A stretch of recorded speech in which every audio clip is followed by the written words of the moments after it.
Assalamualaikum warahmatullahi wabarakatuh. Bismillahirrahmanirrahim. Alhamdulillahirabbil alamin. Wassalatu wassalamu ala asyrofil mursalin sayyidina Maulana Muhammadin wa ala alihi washabbihi ajmain amma ba'du. Tengarsa para keluarga besar Kyai Haji Munawwir, wabil khusus ingkang gegayutan kalian Kyai Haji Najib, nggih wonten Gus Hamid, wonten Nyai Musta'anah, wonten Gus Masudi ning Nilnas, danten keluarga Mbah Munawwir mulai saking Nyai Hasyimah, Mbah Ali Maksum, saking Mbah Zainal, saking Mbah Ahmad Komplek L, saking Mbah Nawawi, saking Nyai Walida, wonten Gus Hasim, wonten sedanten para kiai ingkang kula hormati, wonten Kiai Said, Kiai Mas'ud, Kiai Habibullah, sedanten mawon ingkang kula hormati. Kula rawuh mboten niat nyukani mau itu, jadi kalau niat ngawas teng Gus Najib, wau kula pun maos Yasin. Beliau ini teman bapak kula tapi senior bapak kula, terus sering kepanggih teng hal Gebang Putih, semaan teng Gebang Putih teng Ampel. Di bapak kula lebih senior. Kula nggih beberapa kali sowan dan beliau adalah orang yang baik sekali. Kula kepengin santri-santri ngertos ukuran baik niku saged ngambil sikap adnal halat. Adnal halat itu sikap paling rendah. Karena agama ini butuh nilai minimal. Kalau bolak-balik kampanye agama ini butuh nilai minimal. Terus jenengan ampun bayangno donya niku ideal. Suwe-suwe dadi khawarid. Khawarid itu bayangno donya iku ideal sampai Nabi mau digugat. Terus lane kiai-kiai yo do saenake dhewe ono sing rokokan, wau Gus Samit nggih. Kula teng Gus Dar men rokokan mawon. Niku nggih kula dalil ya ora tau menang. Kula Mbah Nafek niku rokokan terus. Kula mboten rokokan, dinyek. Rokok ku cara kowe piye? Nggih, mboten wani ngukumi Mbah. Wis misale cara kowe haram iku bener aku. Ning dinggon barang haram diobong. Dadi umpama haram bener aku. Dadi rokok iku haram, berhubung haram diobong. Dadi kula niku ora tau menang Gus Dar, Gus Hamid. Tapi insyaallah teng akhirat menang kula. Maksudnya menang kula niku piye-piye niku jenenge ra rokok kan gak ono hisabe. Nek rokok ahli hisab. Niki kula nggih kalian Gus Najib nggih mesti guyon. Kula niku pancen umume kiai seneng guyon. Mergo mun ngempete mun kathah. Kadang ya wayah rawani, kadang ape apa-apa rawani, hiburane yo guyon. Wau Gus Dar nggih ngeluh ngoten, Mbah Munawwir nak tawaf iku saged khatam Quran, Gus. Tapi hiburane garwane kathah. Lah kula niki mboten. Terus niki keluarga standar nggih karena riyen Mbah Munawwir ngaos Mbah Soleh Darat. Mbah Soleh Darat niku nate ngaos buyut kula ke-8 namine Mbah Soleh Asnawi Sepuh. Niku buyut kula ke-8 napa pinten. Mbah kula kandung namine Fatimah, gadah ibu Sofia, Hafsah, Maksum, Soleh. Terus niki dzurriyatam ba'duha napa mimba. Terus nggih biasa mawon semua saling menghormati. Terus kula pas niku jagungan kalian Mbah Nafek, kalian Mbah Muat. Niku nggih pernah sepuh sedanten. Jadi Mbah Muat nggih ngoten. Rokok iku nak haram, malah keliru mbok simpen. Nek mbok rokok jenenge mbok simpen, tapi nak dirokok dihancurkan. Berarti sing muni haram kudu rokok, perkarane menghancurkan. Terus ora tau menang les pokoke secara debat. Tapi ini penting kula aturaken, kula iki eling dawuh Mbah Mun. Wong iku kudu maklumi sing wis ana, sementing gak haram ora maksiat. Kok nek kowe darani rokok haram, kowe darani kiye-kiye sing rokok fasik. Padahal Mbah Makhrus itu ya rokok. Mbah Mun mboten rokok, ngaramno santrine rokok rawani, mergo eling Mbah Makhrus. Lah kula akhire ya anut Mbah Mun, santri kula sing rokok niku kathah, padahal kula mboten rokok. Angger ape ngaramno kowe eling Mbah Makhrus, Gus Najib, Gus Hamid. Terus kaya minoritas kula. Dadi akhire kiai wedi santri nggih kula niki. Mergo santriku mirip kiaiku, mirip guru-guruku.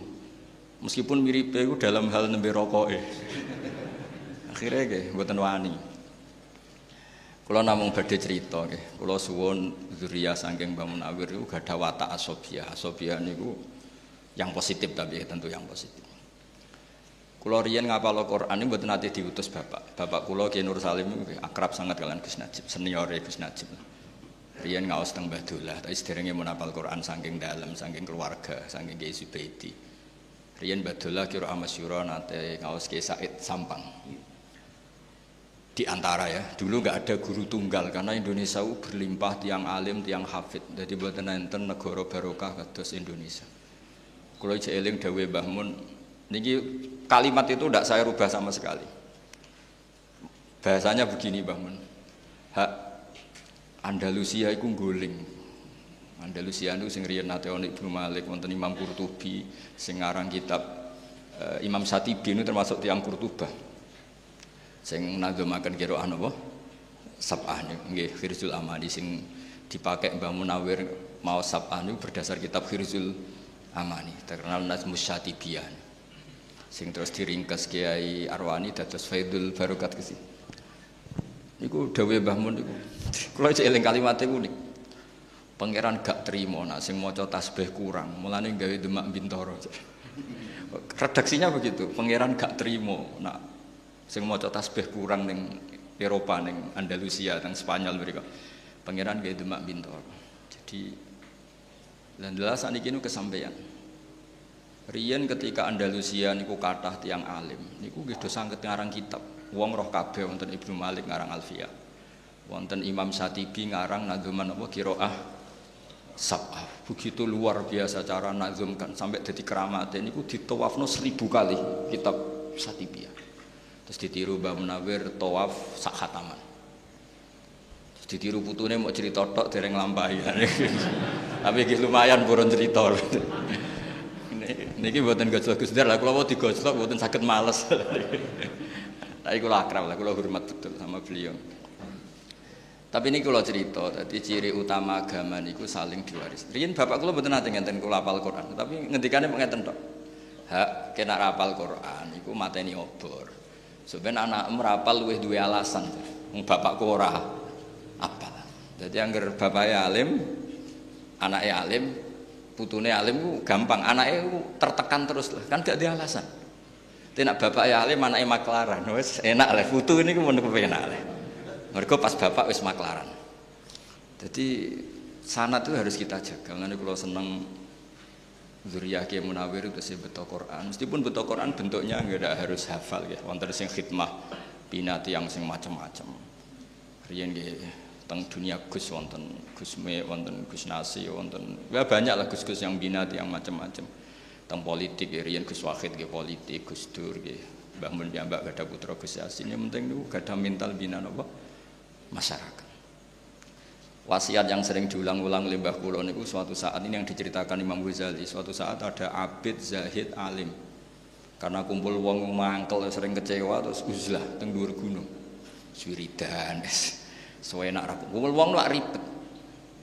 Kula niku mulane terkenal alim asline nggih risi tapi nggih seneng. Senenge niku sing hasud ben kompetisi. Dadi sing seneng ben niru, sing hasud ben kompetisi, mboten kok hasud mung gremeng tok mboten terus kompetisi. Kepengin ngalahno kula terus sinau Wahab, sinau Majmu' kan terus ngeluh ya, Mbak. Tapi ini cerita ya. Ini ceritane keluarga kula. Si alim ini terus uzlah teng dhuwur gunung. Cara sakniki mungkin teng Merapi. Terus diparani kalian wali sing pun senior, wali sing pun tetek cara di kiai wis tetek. Diwaca kan maca Quran. Cek ayat iki waca. Di antara ayat itu ada terusan kalimat wa udzu fisabili. Jadi syaratnya dadi kiai ku ya rada wa udzu fisabili. Disakiti dalam jalanku. Nah kowe uzlah ya ora ono sing mbuli. Dadi enak tengok-tengok awor macan, awor kethek, ya ora ono sing ngenyek. Dadi kowe ora nglakoni wa udzu napa? Fisabili. Itu masih agak balelo lah, masih gak nurut sama gurunya. Tapi ketika ada wali lagi yang lebih senior bilang, kamu kesini itu berarti tarok tu ummata Muhammadin sallallahu alaihi wasallam fi aidil mubtadi'ah. Jika kamu tidak mau memimpin dengan mazhab ahli sunnah wal jamaah dan kamu menghindari, artinya kamu membiarkan umat dipimpin kelompok yang lain. Dan isu bisa mubtadi'ah, bisa kafirah, bisa mudillah, bisa mukhtari'ah apa saja. Jadi dianggap keluar dari arena itu adalah membiarkan umatnya Nabi dipimpin orang-orang yang tidak ahli sunnah wal jamaah. Sehingga orang-orang alim dulu Mbah Munawir itu Indonesia belum merdeka. Tapi beliau yatasodda li ta'limil qira'ati sab'i. Beliau siap tahayyuk mengajarkan qira'ah napa? Padahal wong bakasane cek mangan. Wong cek kelaparan. Begitu juga Bali Maksum, sedanten Mbak Abdul Qadir, sedanten Mbak Zainab mengajarkan ilmu. Karena sekali ini enggak kita ajarkan, mereka punya kebahagiaan yang lain. Kulo mboten sombong, anak kulo pertama sholat, kulo suwenenge pol. Karena di luaran sana untuk seneng ngenteni duwe-duwe di pangkat. Anak kulo anggere gak pindah jos, wis ngerti nak bapake seneng mesti njaluk duit. Anak kulo sing umur 7 tahun. Akhirnya kulo sukani terus. Gara-gara kulo niku kuwatir nak senenge piyambake terganggu. Jadi piyambake sumpun jenenge mundak jos niku sumpun.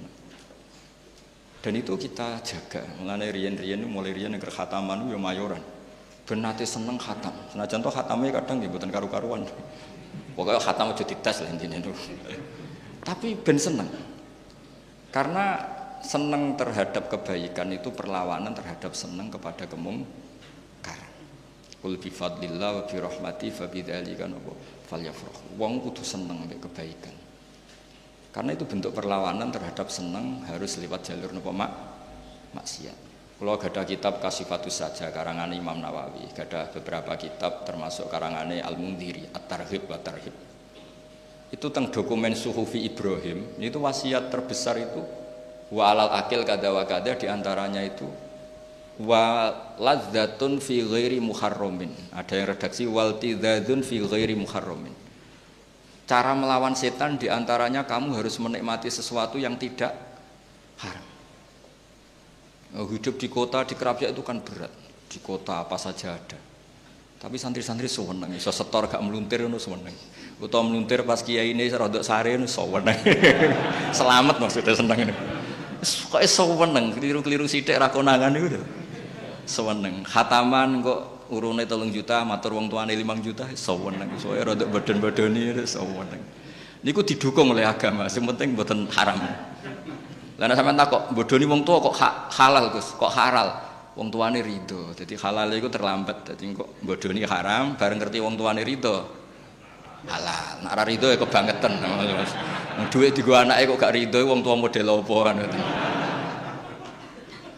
Terus jadi agama ini juga harus dikawal dengan adnal halal. Sehingga ya harus ada orang yang sholatnya cepat. Bukan karena kita mensyariatkan sholat cepat. Kalau semua orang itu sholat sempurna, akan dikira syarat sahnya harus seperti itu. Tapi harus ada adnal halal, sikap paling rendah, supaya orang tahu batas minimal. Sehingga ya sudah, tumak ninahnya sujud itu biqadri subhanallah, tumak ninahnya rukuk biqadri subhanallah piye, pokoknya subhanallah. Nganti makmume bingung saking napa cepet ini. Tapi punya efek positif. Setan yo bingung apa godo jebule wis bar. Ibnu Abbas itu nak sholat cepat. Niku ditakoki, "Limada? Kenapa kamu cepat?" Jare, "Ubadiru wasa isa syaiton." Jadi setan cek toto-toto aku sholatnya wis bar. Tapi ini enggak bisa ditiru lho. Niki cerita mawon maksudnya niki cerita. Sampeyan ra cocok nggih monggo, cocok nggih ampun lakoni niki wong.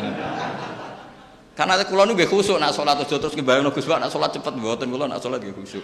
Setidaknya ukuran saya sendiri.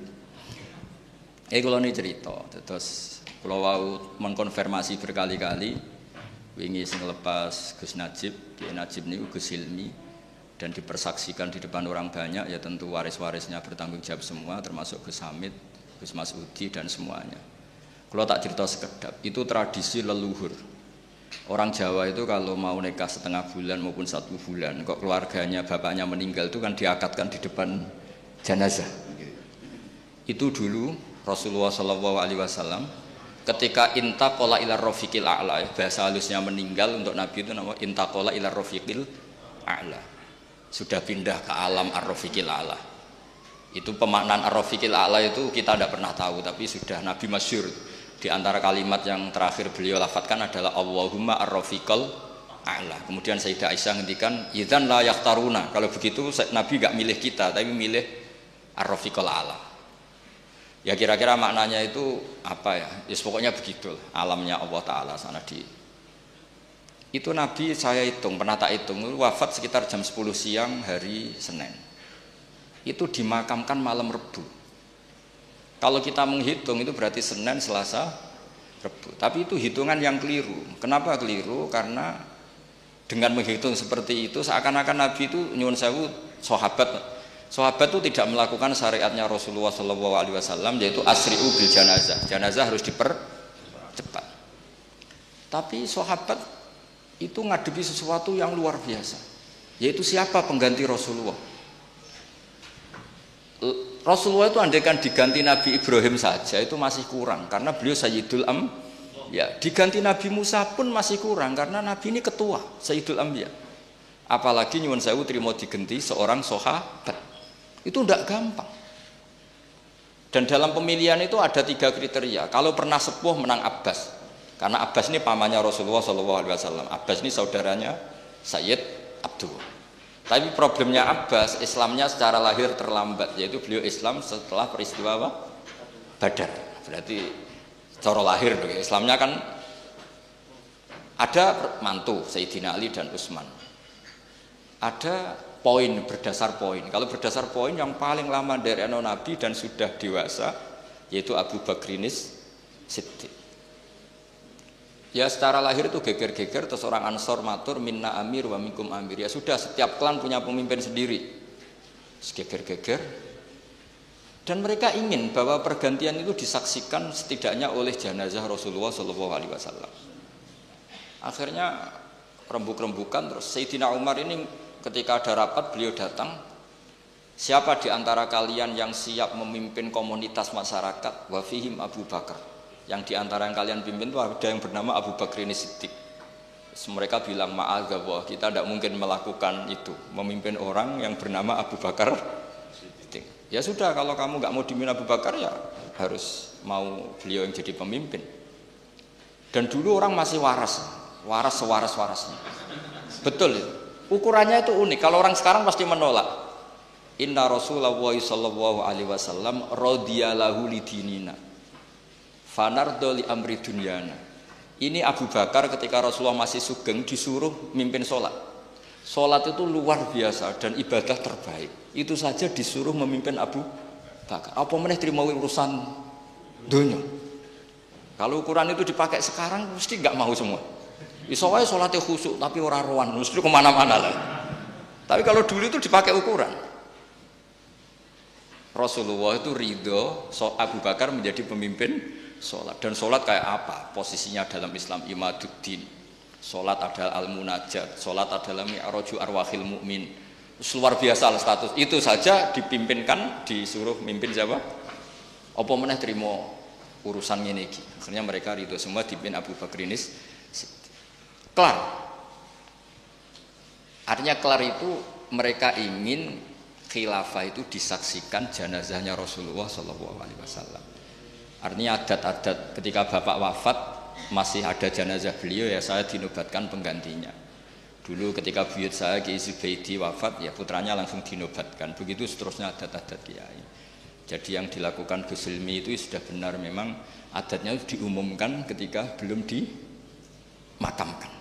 Terus adat-adat di Jawa, terus nikah masih di depan jenazah itu juga ada padanannya bahwa orang-orang yang spesial ini meskipun sekarang sudah jenazah ikut menyaksikan. Ini penting kula aturaken supaya berapapun kadarnya itu ada padanan yang pernah dilakukan Rasulullah SAW. Kalau dalam bahasa qiyas ilhaqun nazir bin nazir yang mirip-mirip. Nah, kenapa kula nu fanatik seperti itu? Karena agama ini yang miliknya Allah Ta'ala. Niku ngendikane Nabi nggih wattaba'tu millata abai Ibrahim wa Ishaqa wa Yaqub. Padahal hadat din dinullah, hadat din dinul Islam. Tapi wong ben asobiyah niku nyebut aku ora ngarah kafir. Wong bapakku nabi, bapakku kiai. Dadi cara putu Mbah Munawir, aku mesti njaga Qur'anmu iku Qur'ane mbahku. Cara putu Mbah Zubair, aku kudu ahli fikih. Wong iku fikih Mbah Zubair. Makanya ada istilah ini makhraj Mbah Munawir, makhraj Mbah Arwani. Padahal makhraj itu kan milik Rasulullah SAW. Karena mutalaqqan min afwahil masyayikh, syekhon an syeikhin, jilan an jilin, kabiron an kabirin. Tapi dengan diistilahkan ini makhrajnya Mbah Munawir, ini makhrajnya Mbah Arwani. Keluarga ini harus menjaga karena ini milik keluarga. Agama juga gitu, semua nabi nak ngendikan millata abai. Ini agama leluhur kami. Tuhan juga sama, Allah itu milik kita semua. Tapi kena ndonga kudu muni Rabbi. pangeran ingsun, seakan-akan kamu itu memiliki sendiri. Enggak boleh pas kamu bilang Robbi terus malaikat enak ae pangerane wong akeh mbok aku dhewean. Enggak boleh seperti itu. Kalau malaikat gitu tak kon ngaji lagi. Itu memang harus ada asobiah, ya Robbi duh pangeran ingsun. Enggak boleh malaikat mensomasi enak saja Allah itu Rabbul Alamin, gak pangeranmu tok, enggak bisa. Harus ada asobiah. Sehingga dengan merasa itu kados bapak kula nggih perasaan kula niki nerusno Qur'ane bapak, nerusno alime buyut-buyut kula. Jadi anggere ape bodho ya rada isip. Kadang kula ndek kitab saking buyut kula sing riyen termasuk gurune Mbah Saleh Darat. Niku kitab Ithaf. Niku nek dibuka langsung putung. Ngantos sak mangke. Akhirnya alhamdulillah atau tak buka, anggere tak buka ini putung. Tapi sebagai cucu yang baik saya beli Ithaf baru. Tak sinauni. Karena yang ini kalau tak buka mesti putung saking lamanya.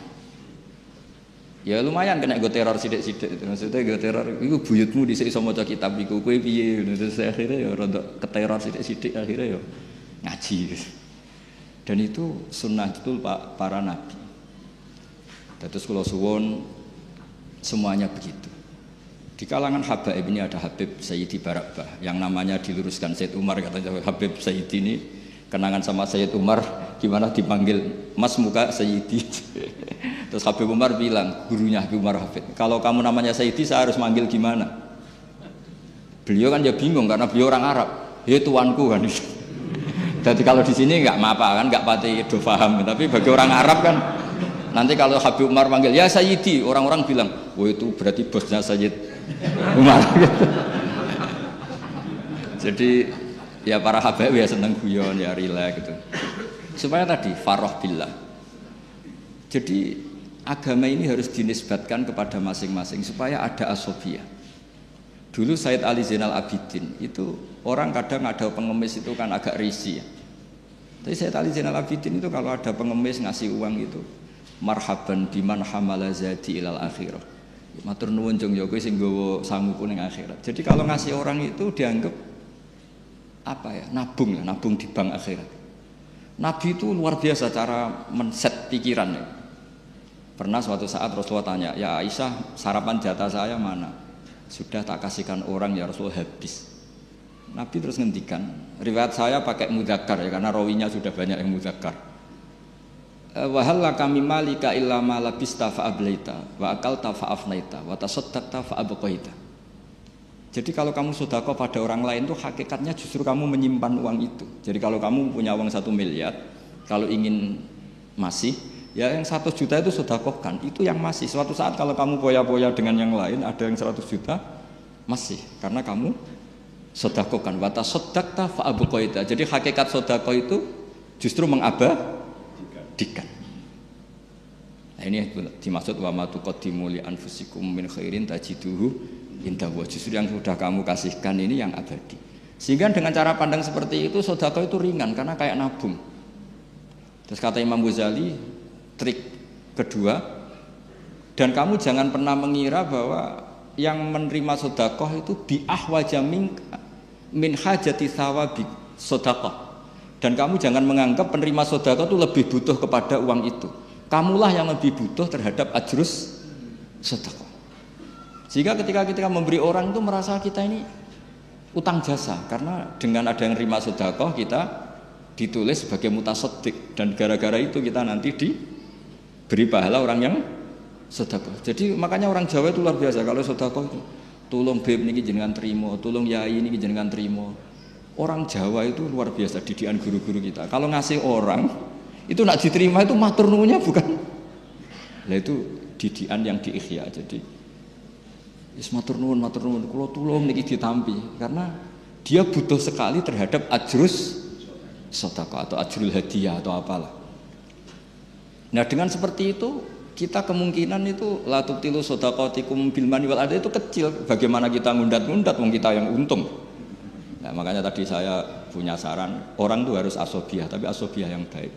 Karena kadang Quran juga ngajari seperti itu, man amila sholihan fali nafsih. Ketika saya sedekah 1 juta diterima orang itu, hakikatnya kan saya membela diri saya sendiri, kan tidak ada hubungannya dengan orang itu kan.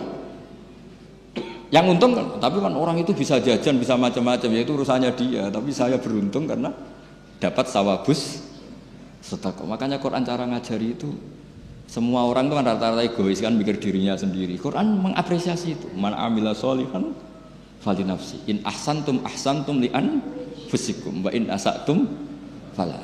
Saya ini kan termasuk kiai sering mulang dan kadang yo kesel mulang. Tapi yang greling, wah rak kenaan santriku tak ulang ilmu, ora sinau sing sinau aku cek kon mulang. Kadang-kadang yo mangkel. Kene sing sinau kangelan terus kono karek tampa mateng.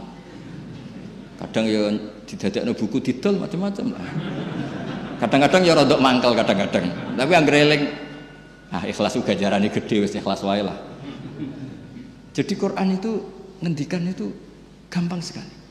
Supaya kamu gampang ikhlas itu man amila sholihan fali nafsi sudahlah. Kalau kamu ngamal kebaikan sebetulnya yang untung itu diri kamu bukan orang. Jadi ego itu penting. Ya barokahnya diistilahkan makhraj Mbah Munawir, zuriyahnya makhrajnya bagus-bagus. Seperti tadi ada Gus Kholaf Muhammad baca Yasin, barokahnya diistilahkan makhraj Mbak Arwani, makhraj putra-putranya santrinya bagus-bagus. Karena ada asobiyah. Ini warisan Mbah Nawawi, warisan Mbah Ali Maksum. Barokahnya asobiyah itu orang ingin menjaga. Sehingga di sini pentingnya istilah millata abai Ibrahim wa Ishaq wa Yaqub. Ketika Nabi Yakub tanya sama anak-anaknya ma ta'buduna min ba'di qalu na'budu ilahaka wa ilaha abaika Ibrahim wa Ismail wa Ishaq. Padahal Allah itu kan ilahal alamin bukan, tapi diistilahkan saya tetap menyembah Tuhanmu ya bapak saya. Dengan merasa itu kan merasa memiliki. Nah, di sini karangan habaib juga mengistilahkan Thariqah Alawiyah atau Thariqah Sadiliyah. Sebenarnya Thariqah Alawiyah itu ya ainut Thariqah al-mansubah atau al-marwiyah min Rasulillah sallallahu alaihi wasallam. Tapi supaya orang itu merasa apa? Memiliki. Terus kula suwun nggih, kula ngapunten sangat memang saya tidak punya rencana mau idhah tapi kula ini takdim kalian keluarga besar mriki. Matur sak wontene terus kula bersaksi Gus Najib itu orang baik. Kula beberapa kali panggih, terakhir nggih panggih acara Khalbah Munawir nggih kesami. Tapi beberapa kali kula sowan dan beliau kenal bapak saya karena bapak kula nggih tiyang Quran nggih, guru-gurunya sama, ketemu yang sama. Istrine bapak kula nggih ibu kula nggih putune buyute gurune bapak. Terus gurune bapak niku didonatori bapake bapak, pokoke mbulet. Nek jare Gus Dar iku KKN. Karena kiai itu ya sudah saya keluarga lasem ya masih keluarga dengan keluarga Gus Hilmi sama. Pokoknya mboten zuriyatam ba'duha. Karena ketika Allah cerita orang soleh itu mesti nyebut keluarga dulu. Ini tanpa ingin menyinggung yang tidak punya keluarga kiai. Nanti ketemu di Nabi Adam sudah tenang saja. Ketika Allah nyebut orang baik itu mesti nyebut keluarga dulu karena keluarga ini tidak gampang, menjaga keluarga baik ini juga tidak gampang. Ulaikal ladzina an'ama Allahu 'alaihim minan nabiyyin. Mesti disebut pertama itu asal usul min dzurriyyati Adam wa mimman hamalna ma'anu wa min dzurriyyati Ibrahim wa Israil. Menyebut leluhurnya baru wa mimman hadaina wajtabaina. Jadi menyebut ini soleh barokah didikannya Ibrahim, Ismail, Ishak dan gini-gini. Baru wa mimman hadaina wajtabaina. Tapi siapa saja yang baik ya baik saja, tidak usah nunggu anaknya siapa. Tapi tetap orang baik ini disebut dulu. Kalau Gus Hamid hafal Quran karena putranya Mbak Abdul Qadir, karena putranya Mbak Munawir, putranya Mbak Abdul Rosad, putranya Mbak Hasan Basori. Terus disebut. Bukan karena tafakhur bil ansab boten. Bukan kadang-kadang wong hasud itu ribet nak diterangno. Kowe iku padune bangga mbek nasabe. Ndak urusan begitu. Menjaga anak soleh itu juga ndak gampang sehingga Allah menghormati. Sehingga ketika ada seorang hulam yang punya kanzun min kunuzid dhahab itu dibela-bela Nabi Khidir alasannya mau wakana abuhuma sholihah, diregani. Makanya kenapa kita mencintai habaib karena ngeregani Kanjeng Nabi. Semua orang itu mesti disebut dzurriyyahnya dulu. Itu semua misalnya kul amanna billah terus wa unzila terus wa Ibrahim wa Ismail wa Ishaq wa Yaqub wal asbat itu disebut. Sehingga kalau kita ini setiap Allah cerita orang baik itu mesti nyebut asal usulnya dulu sebagai bentuk penghormatan kayak tadi yang masyhur ulaikal ladzina an'ama Allahu 'alaihim minan nabiyyin min dzurriyyati Adam wa mimman hamalna. Karena Nabi Nuh ini berhasil mensterilkan kekafiran. Iya kan setelah Nabi Adam langsung bulat banyak. Ketika peristiwa Nuh semuanya orang itu mati kecuali orang 80 yang ikut. Jadi generasi kita ini sebetulnya sudah istilahnya agak Bani Adam lagi sebetulnya zuriyataman hamalna ma'an. Makanya istilah kita ini dua kali disebut Quran, kadang disebut ya Bani Adam, kadang disebut dzurriyyataman hamalna ma'an. Karena fase kedua ini kita sudah dengan atas nama dzurriyyataman hamalna ma'an, dan itu steril, sudah nggak ada yang min auladil kufar. Makanya disebut min dzurriyyati Adam wa mimman hamalna ma'an. Disebut lagi wa min dzurriyyati Ibrahim wa Israil. Israil nama lain dari Nabi Yakub. Mboten Israil sing sakniki mboten menapa. Terus wa mimman hadaina wajtabaina. Terus kita cerita nasab itu bukan tafakhur, tabahi yang mentahkir, menghina nasab lain itu mboten. Ngergani leluhur. Ya, apa ngergani wong lain wis ribet golek donya dagang, anake kene diulang Quran. Bareng kira asap ameh mati, sanake kene diulang kira napa? Sab'ah. Kadang ya mangkel, kula riyen diulang sab'ah niku kalian bapak diwarahi yo kadang mangkel gopo, tapi saiki jebule penting. Penting itu terus dadi alim ya lumayan, ana sing ngurmati, ana sing nyucup ya lumayan tapi maksudnya dhisik ku iso gopo. Tapi gara-gara tadi, tapi misalnya orang tua kita terus gak gelem ngajari sedimbarno cul-culan, mungkin kita sudah jadi ya segitulah, sudah gak usah dijelaskan. Nah, gara-gara itu orang tua kita ini diregani oleh Allah Subhanahu wa Ta'ala. Wa kana abuhuma sholih, itu dihormati. Itu dalam kitab Sayyid Muhammad diterangkan, padahal itu Abu Sabek, mbah ketujuh. Lu ya coba efek dari Mbah Munawir itu cucu keempat kelima masih dihormati. Efek dari Mbah Hasyim juga gitu. Apalagi Rasulullah SAW duriannya sampai kapanpun kita hormati. Makanya di antara ciri khas mazhab ahli sunnah itu wa nuhibbu ahlal bait wa nukrimu ahlal bait wa nukrimu jami'as sahabah wa nukrimul masyayikh wa nukrimu semuanya, menghormati para guru, para. Jadi ingat ya, saya mohon teman-teman yang baca Quran itu entah berapa kadarnya diangen-angen. Ternyata kita pernah disebut dua kali. Pertama ya Bani Adam, tapi setelah itu habis. Yang masih hanya sama Nina yang ikut hamalna ma'an. Makanya wa ayatul lahum anna hamalna dzurriyyatahum fil fulkil mashhun. Itu maknanya zamanat tufan.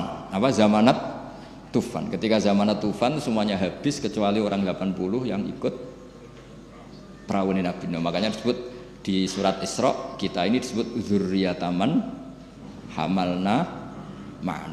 Dan tadi wa mimman hamalna ma'an, terus wa min dzurriyyati Ibrahim wa Israila, terus wa mimman hadaina wajtabaina. Terus kula suwun apa nggih penghormatan pada Gus Najib, mengke jenengan dongakno anak putu sedanten santri sedanten niru jejak-jejak menapa para beliau. Wattaba'tu napa? Wattaba'tu lan anut sapa ingsun millata abai ing tradisine leluhur-leluhur ingsun. Ya kudu ana anute, kiai ini hafal Quran ya hafal. Kiai ini lanya ya melok lanya. Anak urung iso iku ya kiai ini rokok ya ora roh lah itu. Jadi cara kaidah fikih malah yudraku kulluh la yudraku kulluh. Nek ora iso anut sing berat-berat ya anut sing ringan-ringan. Tapi niku kadose mboten rokok contohnya. Tapi kula namung critani madzhabe Mbah Mun. Kiai iku kudu ana sing nyontoni adnal halal. Mbah Mun nyontokno dirinya sendiri. Aku nak salat ku akhir. Baru kayak Mbah Mun salat akhir, orang tahu bahwa setengah telu iku jek oleh salat zuhur. Andai kan semua orang sholat awal waktu, nanti era entah cucu kita nganggep waktu sholat yo awal tok, tengah ra oleh nguri. Nah, baru kayak kiai-kiai sholat akhir. Akhirnya wong ngerti yo batas akhirnya ngono. Ya sanate jelas. Kula nak sholat yo cepet ben wong roh nak sholat ora kudu ngene iku. Sing suwi ora kudu ngene iku, cepet yo oleh. Lah misale suwi kabeh akan dikira syarat saya sholat iku suwi. Lha iku innalillahi wa inna ilaihi raji'un. Maksud niki cerita mboten usah sampean lebokno ati. Niki cerita ilmiah. Terus monggo nek mboten cocok ke monggo, mungkin ketemu pangeran sing bener sinten. Mboten apa-apa, memang ukuran pendapat itu gitu. Hadza madzhabun al-Qawahabi.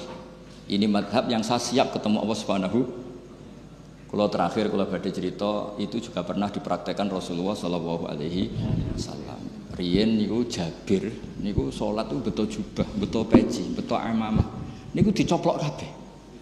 Terus sholat sarungan akidan torofaihi ala atiki. Jadi sarung sitok niku dicangcut ngeten. Bae kabeh tabiin kaget. Wong salat kok sarung sitok ditalekno teng napa? Gulu. Kabine dicoplok, ketune nggih dicoplok. Akhirnya tabiin do zuru ila sahibi Rasulullah iku piye sahabatin Nabi salat model ngene. Tapi kata Jabir, saya pernah menyaksikan Rasulullah sholat seperti ini. Multahifan biizari akidan baina tarafaihi ala atiki. Tapi barokahnya itu orang tahu batas aurat minimal. Andai kan semua orang mulai dulu sholat pakai hem, pakai jubah, maka orang akan mengira syarat sahnya sholat harus seperti itu. Akhirnya wong sing lagi ning sawah celananan seprapat, gak gawa kaos, gak iso sholat. Tapi barokah iku akhirnya wong ning sawah wis ngger celananan seprapat ngisore dengkul udele ra ketok wis salat. Ning galeng wis muga-muga tampa pangeran. Itu barokahnya pernah dipraktekkan Jabir, yaitu akhirnya ditemukan aurat itu batasnya mana? Mabena surah ilar.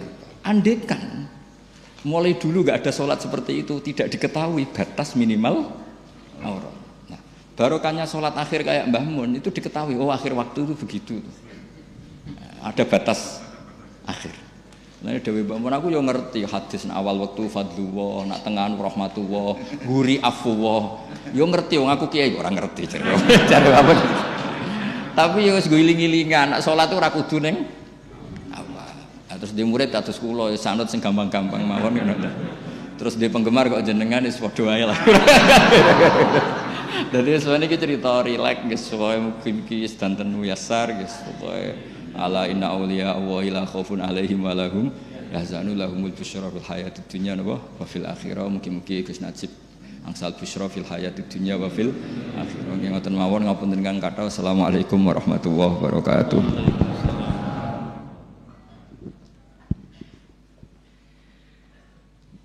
Kaaturaken ageng panuwun ten ngarsanipun Al-Mukarram Bapak Kiai Haji Bahauddin Nur Salim. Bapak-bapak kiai, ibu-ibu nyai, hadirin hadirat rahimakumullah. Adicara awal dumugi akhir